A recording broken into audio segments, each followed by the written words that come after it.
Hello viewers, நீ நம்ம பார்க்க போறது One Piece episode 1071 part 1.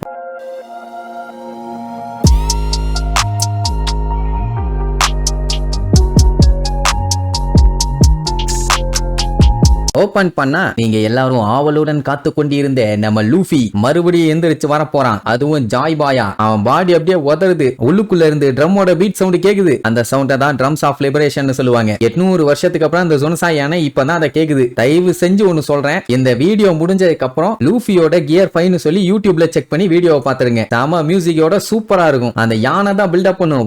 வந்துட்டான்னு இங்க நம்ம பையன் சிரிச்சுக்கிட்டே இருப்பான். அவன் பாடியில இருந்து அப்படியே புகையா ரிலீஸ் ஆகும். அதே நேரம் கீழே பாத்தீங்கன்னா லூஃபி செத்து போயிட்டான்னு அவங்க முடிவே பண்ணிட்டாங்க. ஐடோ எல்லாம் கண்ட மீனிக்கு எல்லாத்தையும் போட்டு அட்டாக் பண்ணிட்டு இருக்கான். லூஃபிய அவனே சண்டை போட்டு கொண்டு இருந்தான்னா கண்டிப்பா சந்தோஷமா இருந்திருப்பான். ஆனா அந்த மாதிரி எதுவுமே ஆகலையே. குறுக்க வந்து அந்த சைஃபர் போலால குட்டியை வளர்ப்பி விட்டதுனால அடுப்புல எல்லாத்தையும் போட்டு பழந்து கட்டிட்டு இருக்கான். இப்ப லூஃபி பாத்தீங்கன்னா ஜாய் பாய் பையன் எந்திரிச்சும் உட்காந்துக்கிட்டான். இதுக்கு முன்னாடி அவன் பவர் எப்படி இருந்துச்சு? அவனோட பாடியை அவன் ரப்பரா மாத்துவான். அதை வச்சு ஏகப்பட்ட வித்தையை காட்டி அட்டாக் பண்ணியிருப்பான். ஆனா இந்த டைம் எப்படின்னா அவன் மட்டும் இல்லாம அவனை சுத்தி இருக்க இடமும் ரப்பரா மாறும். அவனால மாத்த முடியும். லூஃபிக்கே புரியல அவனுக்கு என்ன ஆச்சுன்னு. அவன் பாடி பாத்தீங்கன்னா அந்த பீட்டுக்கு ஏத்த மாதிரி அது பாட்டுக்கு ஆடுது. அவன் எப்படி எந்திரிச்சு நிக்கிறான்னு கூட அவனுக்கு தெரியல. அவனுக்கு பாத்தீங்கன்னா முட்டியே இல்ல, அப்படியே வலுவலு இருக்குது. நம்ம தான் பேட்டல்ல தோத்துட்டமே, எப்படி நம்ம மறுபடியும் எந்திரிச்சு நிக்கிறோம்னு சண்டை போட்டாலாம் யோசிச்சு பார்ப்பான். அது மட்டும் இல்லாம அவனுக்கு செம ஃபன்னா இருக்குது. பாடியில இருந்து ஏகப்பட்ட பவர் வெளியில வருது. இவன் உயிரோட எந்திரிச்சு வந்த உடனே அவனை வந்து நம்ம மொமனசுக்கேவால ஃபீல் பண்ண முடியுது. யமட்டோ எல்லாம் ஆடி போயிட்டா. என்னாச்சு, யாரு சொன்னா? அந்த சுனிசா யானையா சொல்லிச்சு அப்படின்னு கேப்பா. மொமனசுக்கேவே பேய் அடிச்ச மாதிரி இருக்கான். லூஃபி பாத்தீங்கன்னா இங்க ஜாலியா குதிச்சு விளையாண்டுட்டு இருப்பான். பய பாத்தீங்கன்னா செம ஜாலியா என்ஜாய் பண்றான். எந்திரிச்சு நின்னுட்டு இது ஃபன்னா இருக்குதுன்னு ஒரு வார்த்தை தான் சொல்லுவான். அந்த இடமே வெட்டிச்சு திரிக்குது. அப்ப எந்த அளவுக்கு பவர்ஃபுல்லா மாறிட்டான்னு பாருங்க.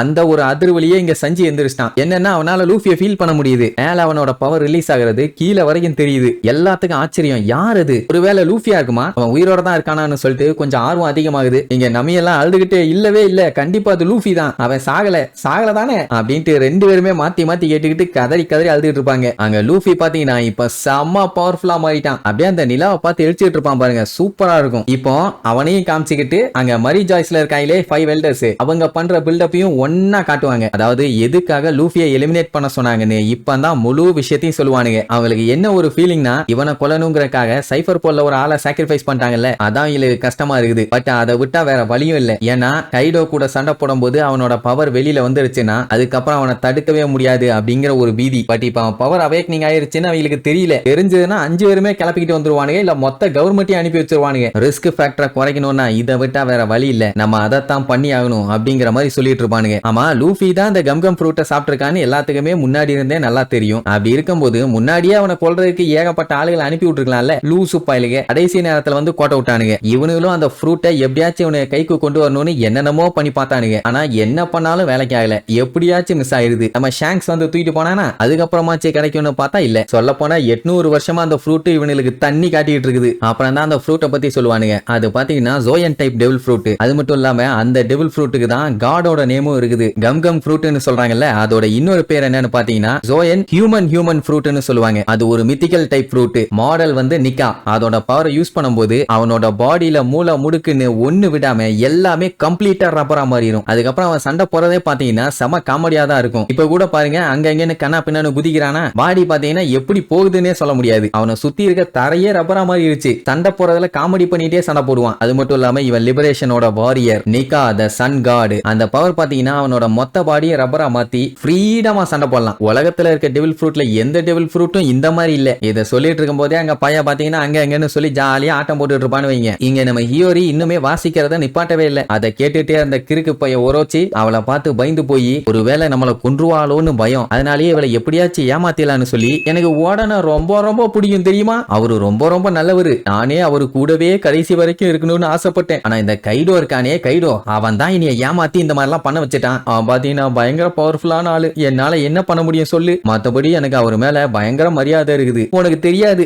அவர் போட்டோவெல்லாம் வச்சு நான் என் ரூம்ல பூஜை எல்லாம் பண்ணியிருக்கேன். நம்ம இங்கே இப்படியே இருந்தோம்னு வச்சுக்கேன், 2 பேருமே செத்து போயிருவோம். அதனால என் மேல அடிச்சு வச்சிருக்கேன் அந்த சீப்ரிசம் ஸ்டோன் ஆணி, அதை மட்டும் கொஞ்சம் எடுத்து விட்டுருமா, நான் உன்னையே சேர்த்து காப்பாத்தி கூட்டு போயிடுறேன். அதுக்கப்புறம் நம்ம ஜாலியா இருக்கலாமா. ஏண்டா விளக்க உனக்கு என்ன, நீ சாமுராய்ஸ் எல்லாத்தையும் என்னெல்லாம் கொடுமைப்படுத்தின மறந்துட்டியா நீப்பா? அவன் ஜம்முன்னு உட்கார்ந்துகிட்டு ஓடனை கொல்லுங்க, அவனை கொன்ன மாதிரி இவனையும் கொல்லுங்க, கொசுகி ஃபேமிலியை எல்லாத்தையுமே கொல்லுங்க, அப்படி கொல்லுங்க இப்படி கொல்லுங்கன்னு பயங்கரமா ஆர்டர் எல்லாம் போட்டு எப்படி கொடுமைப்படுத்தின எல்லாத்தையும் அப்படி எல்லாத்தையும் போட்டு அவ்வளவு கொடுமைப்படுத்தி வாழ்க்கையவே நாசம் பண்ணிட்டு இன்னைக்கு இருந்துட்டு இப்படி வந்து டைலாக் அடிச்சுன்னா எவன்டா உன்னைய நம்புவான்? அறிவு கட்டவன. என் ஃபாதர் உங்களை நம்பிதான் சத்தியம் பண்ணாரு, சும்மா பண்ணியிருந்தா பரவாயில்ல. மனுஷன் 5 வருஷமா கோமணத்தை கட்டிட்டு எல்லாத்துக்கு முன்னாடியும் கிறுக்க மாதிரி ஆடி, அதுவும் எப்படி மழை வெயில்னு கூட பார்க்காம குடும்பத்துக்கிட்ட கூட ஏன் எதுக்குன்னு சொல்லாம மக்களை காப்பாத்துறதுக்காக அவரையே அவர் அசிங்கப்பட்டுக்கிட்டு லேண்ட் ஆஃப் ஆனவர் காப்பாத்த ட்ரை பண்ணாரு. சொல்ல போனா அவரு சத்தியம் பண்ணதை காப்பாத்தினாரு, ஏன்னா இவனுங்க வார்த்தையை காப்பாத்துவானுங்கன்னு. பட் ஏமாத்திட்டானுங்க. ஏன் கடைசி நேரத்துல கூட குதிக்கிற ஆயில்ல 1 மணி நேரம் நிக்க சொன்னானுங்க.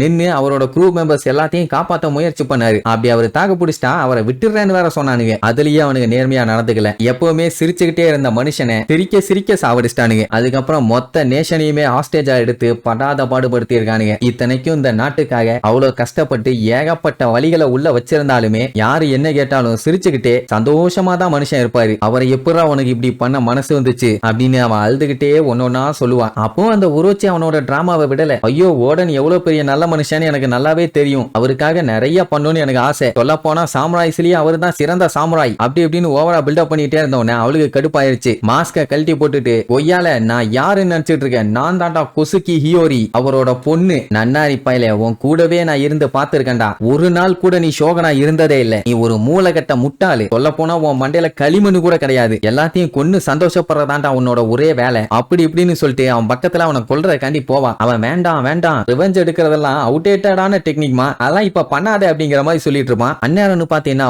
அந்த காஞ்சரோ கிளப்பி விட்டானே ஒரு மான்ஸ்டர், அது உரோச்சியை காப்பாத்துறதுக்காக வந்துகிட்டு இருக்குது. அவன் என்ன சொல்லுவான், நீ என்னைய கொன்னா கூட கைடோவா உன்னால கொல்ல முடியாது. அந்த டைமுங்கும் போது அந்த மான்ஸ்டர் வந்து உரோச்சி நான் தான் காஞ்சிரோ, நான் தோத்துட்டேன், என்னால முடியலன்னு சொல்லி அப்படியே முக்கிட்டு இருக்குமா. அதான் பாம்ப பிளாஸ்ட் பண்றதா அதோட வேலையே, அதால பண்ண முடியல. உடனே அவனுக்கு சந்தோஷம் தாங்க முடியல, நம்மளை காப்பாத்த ஒண்ணு வந்துருச்சுன்னு. உடனே இந்த முன்னாடி இருக்கா பாரு, அவளை எரிச்சு கொள்ளு. 20 வருஷத்துக்கு அப்புறம் ஒரு பொண்ணு ரிவெஞ்ச் எடுத்து நீ கொல்றதுக்காக வந்திருக்கா. காமெடியா இல்ல, இவதான் கொசுகி ஹியோரியாமா. கேட்கவே காமெடியா இல்ல அப்படி இப்படின்னு அவளை எவ்வளவு கேவலப்படுத்த முடியுமோ அவ்வளவு கேவலமா பேசுவான். ஆனா அந்த மான்ஸ்டர் என்ன பண்ணும், உரோச்சி சாமா அப்படின்ட்டு நேரம் பக்கத்துல தான் போகும். ஏன்னா அந்த மான்ஸ்டர் கிட்ட அவ்வளவுதான் சுத்தமா எனர்ஜி இல்ல. டே பக்கத்துல வராத, தள்ளி போன்னு எவ்வளவு சொன்னாலும் கேட்கவே இல்ல. நேரம் அவனை போய் ஒரு இடி இடிக்கும், அவ்வளவுதான் கபகபன்னு தீ பிடிச்சி எரிய ஆரம்பிச்சிருவான். இதுக்கு முன்னாடி அவனோட பவர்ஸ் யூஸ் பண்ணி அப்படியே பொலஸ்டான் போல. ஆனா இந்த டைம் கன்ஃபார்மா அவன் செத்துருவான். ஏன்னா ஹியோரி பவர்ஸ் லாக் பண்ணிட்டா. தீ பிடிச்சி எரியும் போது அவனோட உண்மையான பாடியை எரிஞ்சு போயிடும். இனி எங்கத்த வர்றது, டெஃபினட்டா கொசுகி கிளானுக்கு ஒரு விடியல் இருக்கு அப்படிங்கிற மாதிரி இப்பதான் அவளுக்கு ஒரு நம்பிக்கை வந்திருக்குது. அதே நேரம் மேல நம்ம பையன் ஜாலியா இங்கிட்டு அங்கிட்டும் குதிச்சுக்கிட்டு என்னால இப்ப என்ன வேணாலும் பண்ண முடியும், இன்னும் கொஞ்சம் கூட சண்டை போட முடியும், என்னோட ஹார்ட் பீட் செம காமெடியா பீட் அடிக்குது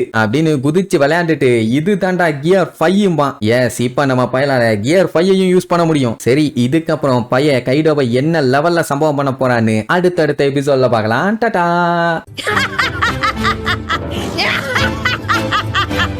Yeah!